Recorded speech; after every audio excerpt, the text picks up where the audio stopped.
Hey, it's Lebo with Lebo's Pinball. We got another project.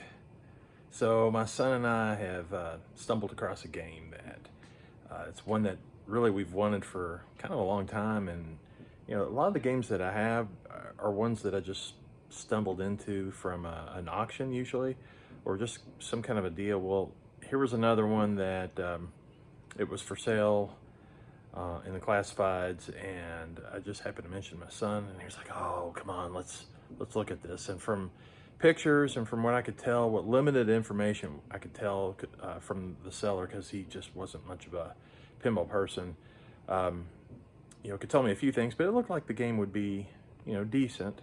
It was going to definitely need a lot of work, but that it would have decent bones, and that we could do the work on it. So we worked out a deal. My son and I drove, it was a few hours away to go pick it up, and the game is Taxi. There it is. Now, of course, I've got the translite pulled out. The translite's actually in really good shape. It's a little bit dirty, but there's no tears or chips away or anything bad. And really, on the surface, it looked like, hey, this game's going to be okay, but let's take a closer look. Oh boy. So when I first started looking at the game, I mean, it was dirty, and I knew there were a few broken parts. I mean, here's the plunger handle. It's cracked. That's not a big deal. $10 part really for the whole new rod and a handle and everything. And it all need to be rebuilt anyways. I mean, look at this spring. It's what in the world?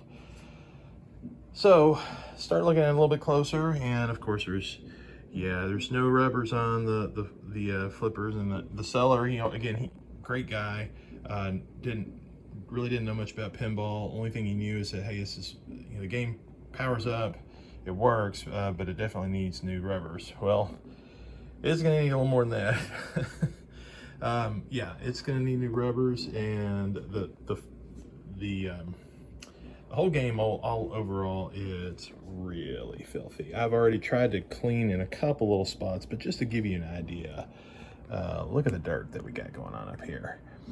So, oh wow. You get up in this area, we've got a little bit of wear on some of the inserts. Actually, I think even the ones that are in the back there where it spells cab, yeah, you can see the B is worn away and C is worn away. Starting to get a little bit of that feeling of what are we going to do to address it. Got to think about a couple different options. We got some broken plastics. I've got the glass still on it right now, but those flippers have to be rebuilt. The bushings are completely shot. They're wobbling all over the place. And yeah, I'll do a little upgrade on the flippers to put the different spring like you would see on the later WPCs. It'll pull it better. But that's all small potatoes. Getting into the back box, let's take a look.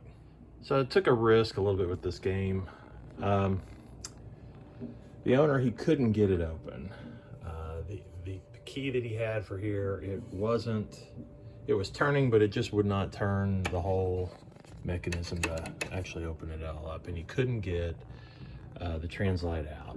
So couldn't actually take a look at the board before, so it was definitely going to be a roll of the dice if we had battery damage or acid damage from a leaky battery. The game, he would power up, but it was saying adjustment failure or something to that effect. And if you hit one of the service buttons, it would go over to the factory settings, which is an indication of battery's dead. And I pulled out the batteries and I put some new ones in. Believe it or not, I'm the one that put that rubber band in. The reason is I'm trying to just see if I can make the contact actually happen, because unfortunately there was a little bit of acid damage. You can see some right there, and there's some down here at the bottom. It doesn't appear that it really migrated any much further than that. And by putting these in, I still couldn't get it to actually make contact. But if I do the little trick of flicking the power switch a few times and then going over into the factory settings, I could actually get the game actually to start up and play. And surprisingly, even with broken rubbers and whatnot, the game plays a whole lot more than you would expect. But I gotta decide now, what am I gonna do? My son really wants this to be a first class game. And I do too, quite honestly. So where am I gonna go? How deep am I gonna go? Are we talking about, are we just gonna clean up the playfield? Are we gonna clean up the playfield and put new plastics on it? Are we gonna clean up the playfield, put new plastics and new ramps? I mean, the ramps are not cracked. They're pretty cloudy, dirty, and I don't know, I mean, when you start putting in a lot of pretty parts everywhere else, then the dirty ones start to show up a little bit more. Another thing with this playfield, let's see if I can show you here. Just want to try to start cleaning it. I'm seeing a little bit of planking. That stinks. Yeah, you can see it right down there. See the little cracks? So I'm going to try working on that a little bit more, see if I can get that to come out. Let's see what we got up through here. Yeah, a little bit of wear through there. Look how dirty that is. Gosh. I swear this was made in what, 1988?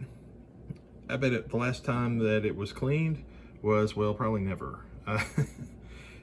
Right when in 1988 when it was made was probably the cleanest that it was, and that's it. So if I can't get those, if I can't get this playfield looking well enough to my liking, it might get a hardtop. I've not done one before. I've got a good friend who's done a couple of them. Actually, I think he's done 3 maybe now. So that might get the treatment. It might get that first time experience doing that. Also, looking at the cabinet, it's not terrible. This right side's actually, probably with just a good cleaning, really not bad. The red's not faded out. Not bad, but you got spots like through here where it's chipped away. And this is the right side. The left side, it's got a little bit more of that planking kind of look to it. If I'm really trying to go first class on this, we're talking about redoing the cabinet too. So, you know, I love this hobby. I love the outcome, but it's a lot of work. So we will see. Looking at the topper here, it's kind of yellowed out. If I can get a new one, last time I checked, they were out of stock at Marco. I'll see who else has it, if anybody else has it. But that's just kind of putting the last little bit of touch onto the game.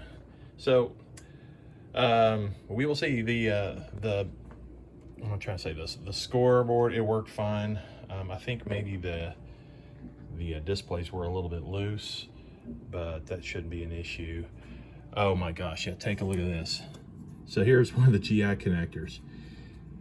You know, you've seen before how they get hot over time because they're driving all those incandescent bulbs, and this of course will get all the LED treatment, but it fries these connectors over time, and this is probably the worst I think I've ever seen. I mean, it was so bad when I tried to go pull this out, it ripped the header strip out of that one pin. So that's going to have to, you know, the header strip needs to be redone, as well as redoing this. This connector here, you can see where it's already showing some heat issues. And I traced that down quickly to what that was driving. And yeah, there's lights not coming on that branch of on that circuit either. So it's probably that. Just kind of browsing around other connectors, I think I found a couple others that were maybe a little dark.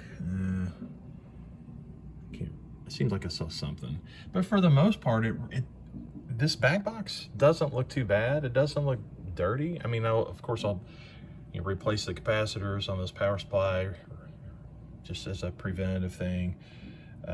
Potentially those bridge rectifiers. Probably the one that's down here too. We got a project.